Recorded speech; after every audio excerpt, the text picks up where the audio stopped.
좋아요, 구독. 오늘의 주제입니다. 연말 랠리 기대감이 솔솔 불고 있습니다. 산타가 좀 등장할지 봐야겠는데 산타 랠리의 최대 변수는 어떤 것이 있을지 자세한 내용 오늘 함께 다뤄보겠습니다. 연말 증시가 순항을 하면서 개인 투자자들의 산타랠리 기대감은 높아지고 있습니다. 하지만 월가에서는 산타랠리 현실화 가능성이 낮을 것이라고 분석이 또 나오기도 했는데요. 그러면 산타랠리 여부를 판가름할 주요 요인을 살펴봤을 때 그 가능성 어느 정도로 보실까요, 대표님? 저희가 이제 산타랠리라고 쓰지만 어떻게 읽어야 되냐면 미국 국채 금리의 변동성이거든요. 그래서 그게 얼만큼 지금 많이 흔들리느냐에 따라서 지금 가는데 일단 계단식 상승 랠리는 다들 생각을 하고 있어요. 그러니까 뭐 J자 커브가 아니라 조금씩 올라가는 부분들이 있는데 일단 증시의 리스크들이 많이 이제 억제가 됐죠. 그래서 미중 갈등이라든가 그다음에 미국 예산안이 통과됐고 그리고 이제 유가 하락 그다음에 가장 큰 게 금리 인하에 대한 기대감 뭐 이런 것들이 지금 우리가 얘기들을 하고 있습니다만은 더 여기에서 지금 이제 랠리를 지금 우리가 기대하는 건 뭐냐면 블랙 프라이데이에 잘 나왔어요. 네. 잘 나와갖고 뭐 그렇다면 소매 강세를 확인했기 때문에 이것이 앞으로 실적으로 이어지는 부분, 그다음에 재고 해소에 따른 또 실적 향상 이런 것들이 지금 가고 있습니다만은 글로벌 시장 전체로 봐서는 연말까지 이제 이렇다 할 호재는 다 소진이 됐습니다. 그렇기 때문에 과연 이게 뭐 탄력을 받아서 갈지 모르겠습니다만. 대한민국은 좀 다른 지금 시츄에이션에 있죠. 내일 만약에 엑스포 2030이 우리나라가 유치를 하게 된다면 네. 우리나라는 굉장히 호재의 어떤 국면에 들어가기 때문에 그 부분은 한번 지금 우리가 생각을 해봐야 돼서 글로벌하게 산타 랠리가 오는 부분보다는 한국의 산타 랠리가 왔을 때는 어떻게 하느냐. 근데 이제 저희들이 자료를 분석해 보면요. 올해가 희한하게 1981년도하고 굉장히 비슷해요. 네. 근데 1981년 9월 30일 날 뭐가 있었는지 기억이 나세요? 바덴바덴에서 네. 서울 올림픽 유치가 성공을 해서 그때부터 시장이 굉장히 뭐 활성화되는 것들을 봐왔거든요.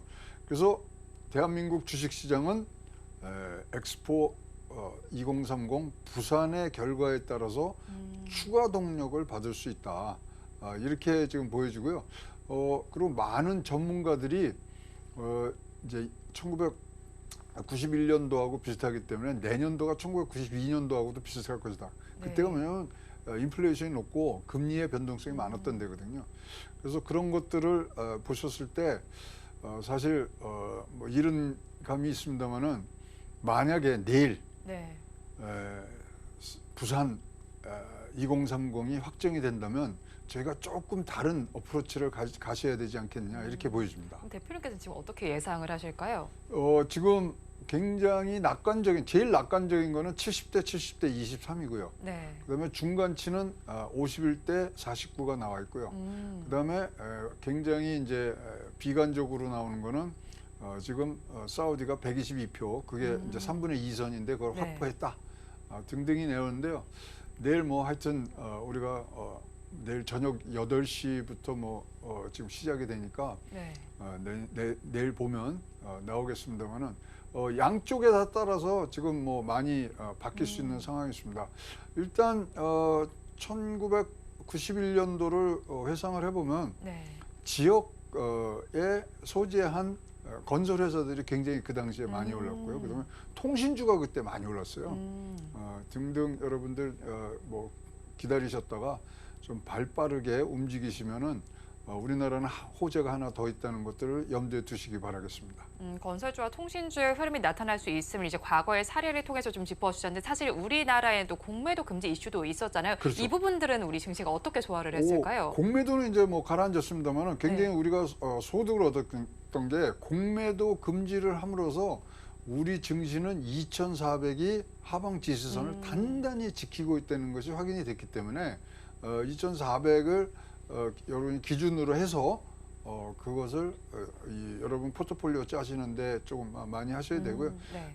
특히 이제 또 여러분 뭐 금리도 이제 뭐 하는 거 뭐 반영도 많이 되고 그렇다면 역시 이제 배당주 특히 금융주 쪽에 예상 배당률이 지금 높은 금융주들이 있지 않습니까? 그래서 7%에서 9% 정도를 지금 주기 때문에 그런 부분 여러분들이 조금 염두에 두셔야 될 부분들이 지금 많다고 보여집니다. 네, 우리 증시는 일단 공매도 금지 효과로 인해서 2,400선이라는 지지선을 확인한 것으로 보이고요. 또 미국 시장으로 돌아가서 좀 살펴보면 산타랠리 기대감을 높이는 이유는 살펴본다면 매그니피센트 세븐 종목들이 랠리를 펼치고 있기 때문입니다. 그렇다면 또 여기에서 연준이 금리 동결을 다시 또 단행을 하게 된다면 매그니피센트 세븐 종목들의 주가 추이는 더 좋아질 것으로 보이는데 앞으로의 향방 어떻게 예상하실까요? 그렇죠. 금리 인하에 대한 기대감들을 뭐 바짝 지금 이 매그니피센트 세븐들은 지금 노리고 있는 부분들이 있고요.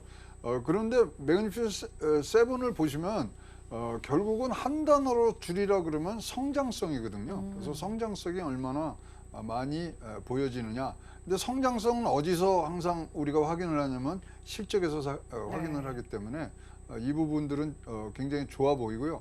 아까 말씀드렸습니다만 지금은 랠리가 오더라도 그냥 쭉 올라가는 게 아니라 계단식 상승의 그런 모양새를 갖추기 때문에 체크를 하시면서 가야 되는 부분들이 있습니다. 근데 이런 계단식의 상향 부분들은요, 사실 필요 충분 조건이에요. 네. 그리고 매그니피션트 세븐이 놀라운 일이 중국에 있는 시총 총액을 넘어섰어요. 7개만으로도. 네. 그렇기 때문에 앞으로 지수의 움직임에는 매그니피션트 세븐은 계속적으로 지금 가는데 어쨌든 간에 우리가 성장성이라는 데 지금 투자를 하시는 거고 그다음에 성장성을 우리가 이제 확인을 하는 부분 실적이기 때문에 그것에 여러분들이 보셔야 됩니다. 그래서 뭐 어렵게 말씀드렸습니다만 실적 이 세 번을 외쳤습니다만은 그것이 가장 중요한 부분들이 지금 되고 있습니다. 네, 매그니피센트 세븐 종목들은 사실 성장주입니다. 여기서 실적을 조금 더 확인하면 좋겠다는 의견으로 제시를 해주셨고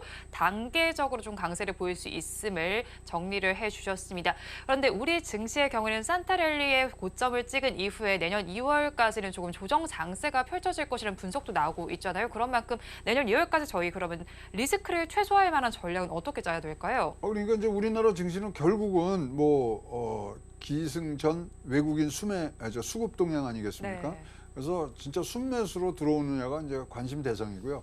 이거는 결국은 또 가로 열고 가로 닫고 얼마나 달러 강세가 가느냐 뭐 등등을 지금 보셔야 되기 때문에 저는 조정장이 좀 일찍 오기보다는 내년에 금리 인하 이제 실현 시점을 지난 후에 한 달 내지 두 달 후에 분명히 옵니다. 그거는 이거는 그러니까 연말에 올지는 모르지만 내년 6월 달에 금리 인하를 시작한다면 6월, 7월 또는 7월, 8월에 조정장이 분명히 올 부분들이 있기 때문에 그 부분을 좀 염두에 두시고요.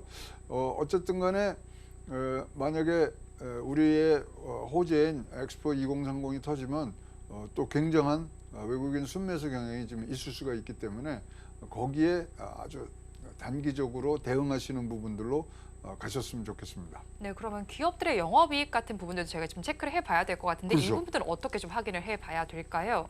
영업이익이 지금 네. 마이너스다 플러스다 아무 의미 없고요. 네. 영업이익 증가율 전망치들이 있습니다. 그래서 앞으로 얼만큼 더 할 것인가 그 부분하고요. 지금의 또 최근에 마이너스라도 영업이익이 상승하는 종목들이 있습니다. 여기 이 두 가지를 파악하는 것이 필수가 되겠고요. 단순히 지금 나와 있는 숫자보다는 시계열로 앞으로의 전망을 좀 보시면 그 부분들은 굉장히 도움이 많이 되리라고 생각을 하고 있습니다. 네, 내년에 영업이익 증가율이 상향될 기업들을 한번 확인해 볼 필요가 있겠고 지금을 보시기보다는 앞으로의 전망을 바라보면 좋겠다는 의견을 주셨습니다. 또 골드만삭스에서는 내년에 인공지능과 소프트웨어 그리고 헬스케어, 바이오 등 기술 분야가 부상할 것으로 전망을 하고 있습니다.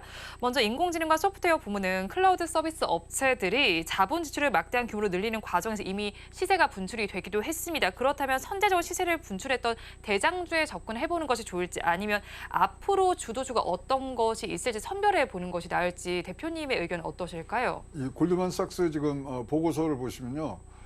골드만삭스에서 이렇게 여러 가지를 나열한 적이 별로 없었던 것 같아요. 그렇다면 자신이 없다는 거예요. 그렇기 때문에 지금 이 소위 말하는 성장성이 굉장히 기대되는 분야들을 지금 다 망라를 했거든요.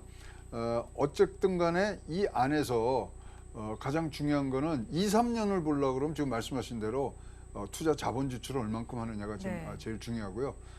또 원점으로 돌아옵니다마는 내년 1분기 실적이 어떻게 나오느냐가 굉장히 중요한 부분이에요. 어쨌거나 이렇게 뭐 지금 뭐 굉장히 좋은 인공지능, 소프트웨어, 헬스케어 이런 것들은요. 사실 내년도에 분명히 이제 6월 달이 되든 9월 달이 되든 금리 인하가 있지 않겠습니까? 그 이후에 밸류에이션이 어떻게 변화하는지를 주목을 해 주셔야 돼요. 그래서 이 부분들은 지금 여러분들이 방향이 길게 잡고 장기로 가신다는 뭐 조언들을 많이 받으실 수 있지만은 저는 거꾸로 이 지금 골드만삭스가 이 추천한 종목들은요 거꾸로 방향이 짧게 잡고 가시는 것이 훨씬 여러분들이 안전하고 확인을 해가면서 나갈 수 있는 부분들이 있기 때문에 잘 보셔야 되고요. 이렇게 하면은 이제 이런 거에 대해서 ETF가 나오고 자꾸만 뭉치려 그래요. 네. 뭐 크게 만들려 그러는데 내년도 장세는 절대 알파 요소가 아닙니다. 그거는 매크로적인 총체적인 매크로 지수로 나아가는 해가 아니고요. 베타 요소, 실적, 성장성 이런 것들에 중요하기 때문에 개별 종목에 여러분들이 전체 산업군보다는 개별 종목의 신경들을 조금 더 쓰시는 것이 좋지만 그래도 항상 승부는 이런 대형 뭐 가치주들, 성장주들이 사실은 지수로 보면 끌고 나가는데 그거 확인하는 건요 버스가 지난 다음에가 확인이 되니까 염두에 두시길 바라겠습니다.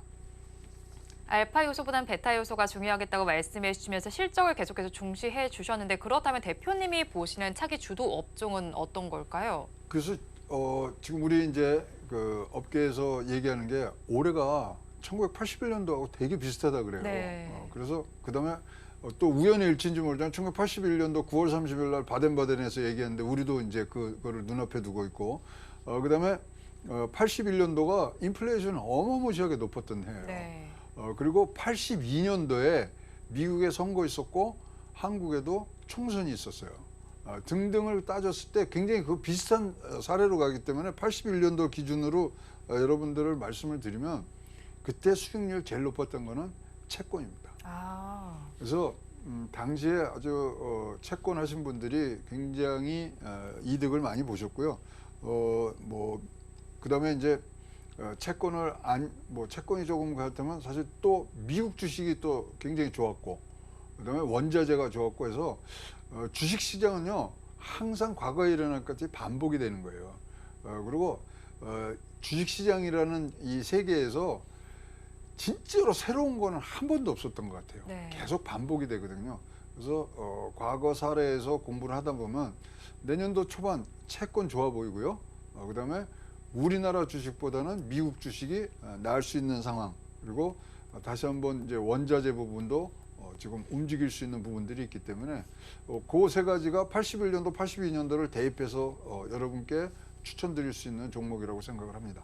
채권과 미국 주식 그리고 원자재 쪽을 바라보면 좋겠다고 의견을 정리해 주셨고요. 한편 또 제약 바이오의 경우에도 사실 뭐 반도체와 조선만큼이나 조정을 겪었던 섹터가 아닐까 싶습니다. 돈맥 경화라는 악재도 있고요. 구조적인 조정을 겪기도 했는데 그래서 최근에는 뭐 AI, 신약 등과 같은 트렌드가 나오면서 앞으로의 투자 전략은 저희가 어떻게 짜야 좋을까요?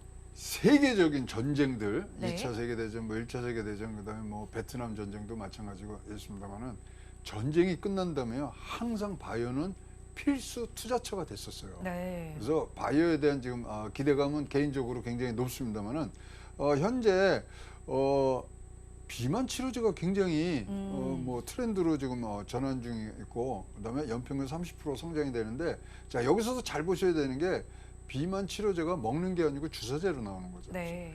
그래서 지금 합성 의약품에서 지금 바이오 의약품으로 전환하고 있거든요.